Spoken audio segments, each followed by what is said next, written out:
এবার যখন মেয়ে ইন্টার্নশিপ করার জন্য এসছিল, ওকে নিয়ে গেছিলাম ধর্মতলা। ওখানে না গেলে আমার এই ড্রাই ফ্রুটসগুলো কেনা হয় না, আর এই দোকানটার থেকেই আমি সবসময় ড্রাই ফ্রুটস কিনি। ওরা আমাদের দেখলেই, আমাদের যদি পছন্দ না হয় কোনো জিনিসে, ওরা খাইয়ে তারপর ছাড়ে, বলে এটা খেয়ে দেখুন তারপর দাম দেবেন, এটা খেয়ে দেখুন কীরকম লাগছে আর ওটা কীরকম পার্থক্য।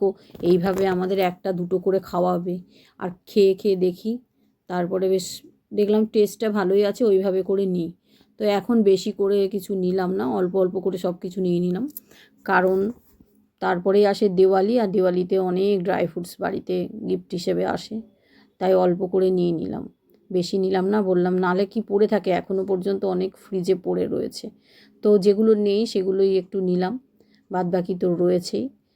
তো এই জন্য সেটাই বলছিলাম, এখন কম করে নিচ্ছি, পরে নিয়ে যাব আবার, কারণ দেওয়ালি আসছে তো।